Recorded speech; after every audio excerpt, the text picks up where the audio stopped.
General, hi, Kevin Barron from Stars and Stripes.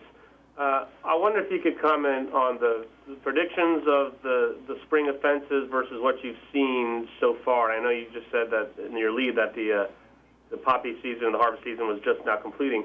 Has it been as expected, which initially some of us heard were waves of hundreds of fighters, or is it more the other side of the scale of spectacular and frequent attacks? And has that changed your projected operations for the rest of the coming year in any way? I think we expected the fighting season to be a little less as far as activities than last year. But what we're finding is that in the areas that we believe were pretty secure, as the ones I mentioned earlier, there has been very little violence. I am concerned about there's been a pickup of violence in the Upper Gereshk and Upper Sangin Valley and all the way up into Kajiki. We expected that. We know that that is really the central point for a couple of very homogeneous, strong-willed tribes who do not want to give up their comfortable lives of producing and selling drugs in order to provide them with a substantial amount of money. So we know that that's going to be a pretty good battle for the next couple of months as we work our way in not only providing security for the people who live there and strengthening their Afghan local police efforts. We're working very closely with the Afghan army and the police to make sure that the gains that we have, which are fairly substantial, they actually move up into the town of Sangin, where we have done several projects, built new roads, etc. We want to maintain that level of stability, and I'm pretty confident we'll be able to do that. But it won't be without a fight. But it will not be as big a fight, in my estimation, as it has been in the past. I think that we have significantly reduced their capacity to reinforce, and I think to pay for some of their tools of their trade.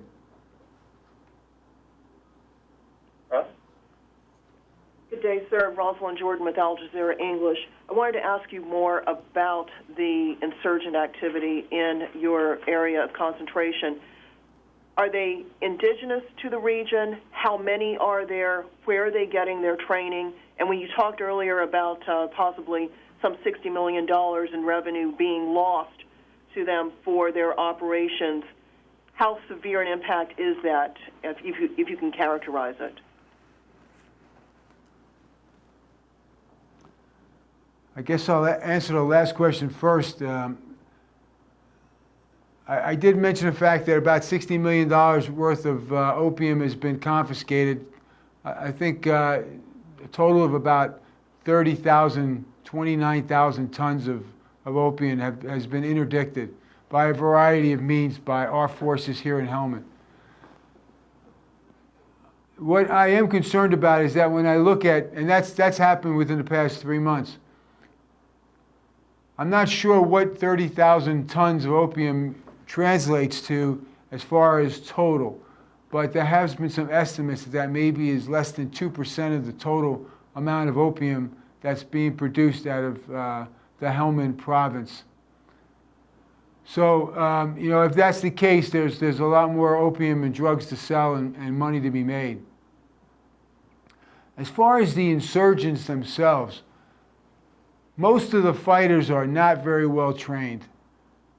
There are people that are the mid-level leadership of the insurgency who are pretty talented and pretty capable of creating improvised explosive devices that challenge some of our technological advances, and that they are pretty creative in how they lay them, so that it's almost a constant back and forth on tactics, techniques, and procedures, is figuring out what they're doing, countering it, countering what we're doing, etc. But that's a small number of people. And one of our primary objectives is to identify the network of those IED builders, find out who they are, and then take them off of the network. I think we are getting much better at that process. We have had success almost on a continuous basis since we've been here of identifying the IED makers and then targeting them appropriately so we can locate them and either capture them or kill them. That is my concern really, is getting after that network, because if we can reduce their capability on the battlefield, there's no one to take their place. There is a substantial number of them. They're the ones that are in contact with the senior Taliban leadership in Pakistan. But the senior leadership is not willing to come here because they know if they come here, in many cases, they'll be captured. And so they stay in Pakistan. And that in itself is a very poor example of leadership that some of the mid-level Taliban say, I don't think I really want to support that senior leadership anymore. So there's a combination of things that are, I think, dissuading the mid-level Taliban leadership that it's probably not worth their while to continue doing what they're doing. And as they back away, then the locals who are the sort of the privates of the Taliban won't have any leadership or desire to do what they're doing, and hopefully opt to either join the Afghan local police or maybe accept some job in the local village. I think that answered your questions. Okay. Sir. Lalit Jha from Pazwak Afghan News. What is your impression about the local provincial government over there, and does the people have confidence in that government? The governance issue is extremely important because obviously what we really want to try and do is build up that legitimacy of the government. And you can only do that when the people have some faith in that their leaders are going to be able to take care of their needs.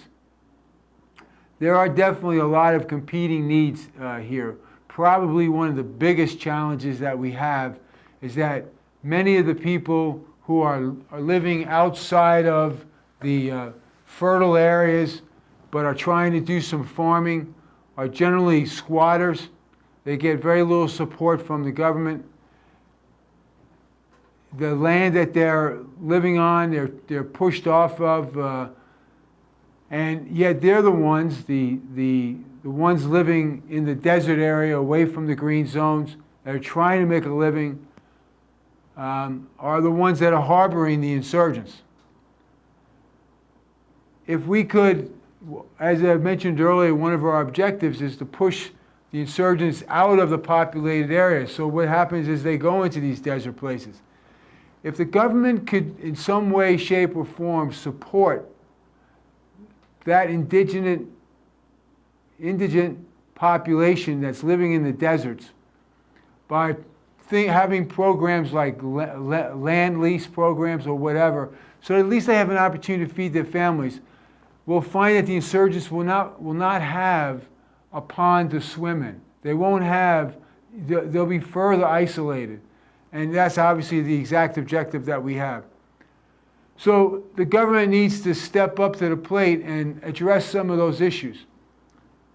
In regards to the population, the card-carrying Tashkara, legitimate Afghan landowning people, I mean, the government still has to prove that it can work with the national ministries and bring down the finances and the projects and the attention that's needed in a variety of different areas, from irrigation to criminal justice. I will tell you that here in Helmand we have a very successful governor, but unfortunately in the politics here he's under a lot of pressures There's a lot of jealousy, and we are working very well with this governor, but he has some undue pressures that sometimes make his job very difficult. We have elected provincial community council, which is an excellent forum for myself and some of my leaders to confer with those individuals who have been elected from the various districts to get a pulse on what's going on in the districts, what's needed, and that sense of governance is really working well, particularly in interacting with us. But the real challenge will come as more and more is turned over to the national government, and it has to be fed through the national government down through the various ministry pipelines to conduct the business of government. And it's working. I think that we could definitely use the mentoring and advising programs that, and here in Helmand we have a British-led provincial reconstruction team who are standing side by side with the line ministry reps and working with them, as well as our own regional platform provided by State Department, USAID, etc., and the work they're doing to also mentor and move along the government officials to support their province. So, long-winded answer to your question, I think the governance is good. I think it could do without some of the pressures that it gets from individuals who have disingenuous interests in the province. But I think overall it's being very effective.